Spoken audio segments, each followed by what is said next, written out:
G'day, I'm Gavin from Hurley's Fly Fishing.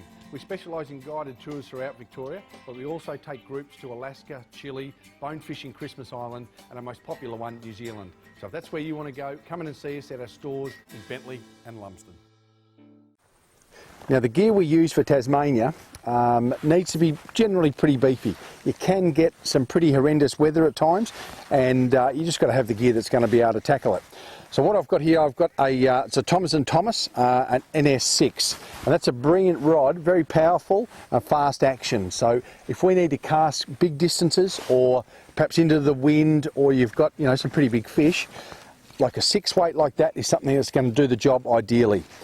At the moment we're going to throw like woolly buggers, or this is actually like a little brown magoo, and that's going to look like a mud eye to a fish, or a little minnow, even a dragonfly. It could look like a lot of different things, and they're going to grab that, and hopefully that's going to come up trumps and get a few takes. So let's put this in the water and see if we can't get some.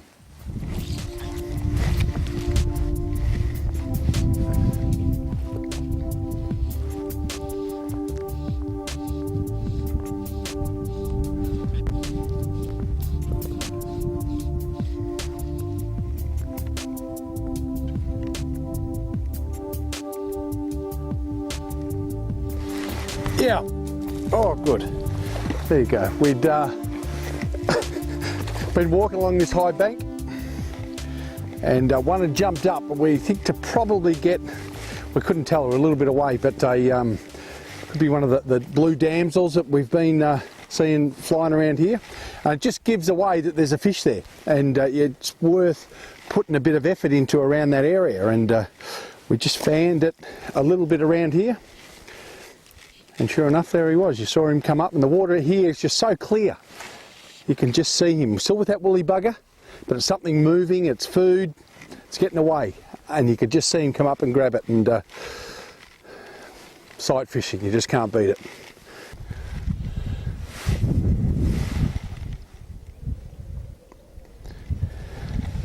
And there is a lot of weed and things here as well, so it is just keeping that rod high. And he'll tire himself out in a sec, so we've got the rest of the arvo to do it, so no need to panic.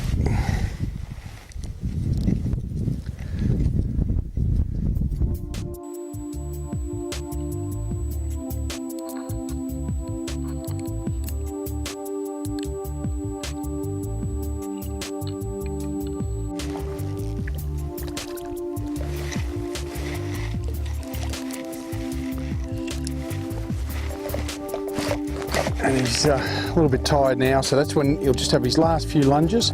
But if you can get that head up like that, you're generally pretty safe, and normally, and then you can just slip that net under and away you go. So that makes it all worthwhile.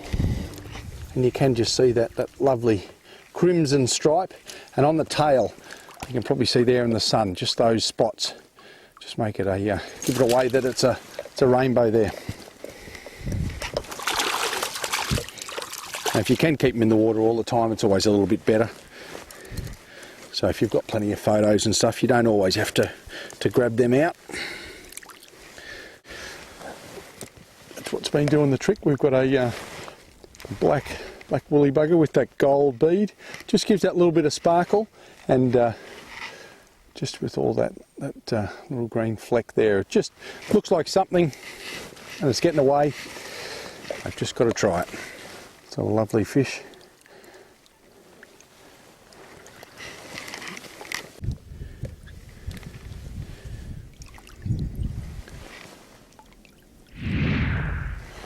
Always does pay to get to, if you get to a new area,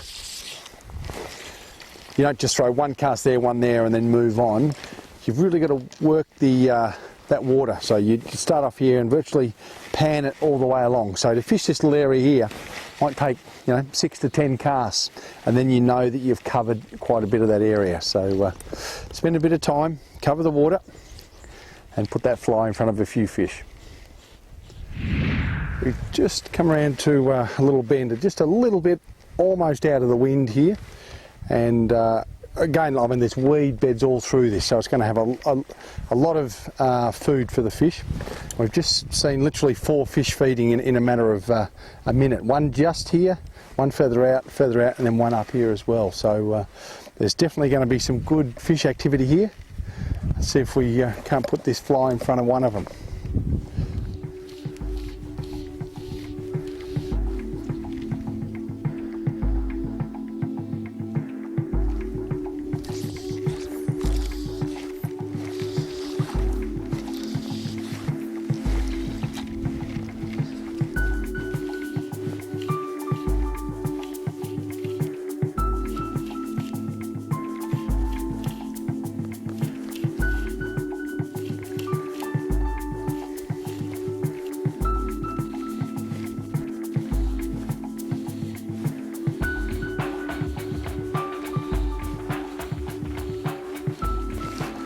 There we go. There was, thought we'd be one right down near this bend that we saw work before, and it's just a matter of just feeding longer lines, longer casting, until you can get one to put out in front of him. And he quite liked it. They're a little bit short on hands, trout, so they can't grab it and have a look at this fly. They've got to put it in their mouth, and she's too late, because you've always got pressure when you're fishing like with a fully bugger, these streamer patterns. You've always got good tight line and pressure on to set that hook. And he's got a bit of going in that one. He'll just take that line out. He'll head out for deeper water, and all you do once you've got that, like that drag set, just let him have line whenever he wants it. He'll just pull it off as he goes, like he does there, and then when he's stopped, you wind it back in. Just get ready to take that hand off as soon as he's going to lunge. I'll try and keep him out of the weeds. As you can see, all this sort of weed stuff, it's great for the fish. Once you get a short line, you really don't want them going all through all this, so you want to keep that line relatively short and keep him out of those weeds. And we always say, you know, to keep the rod high, but you can also use it to steer these fish as well. If he's going that way, turn the rod the other side, and that'll keep him out of these weed beds as well. Sometimes if they do, like there's a weed bed just out here, and he's sort of gone around that a bit. If they do that, don't try and just drag him all the way through it. Sometimes you can just let off a little bit of slack and let him find his own way, and then he'll take out and virtually untie it or untangle it himself. So no charge for that hint.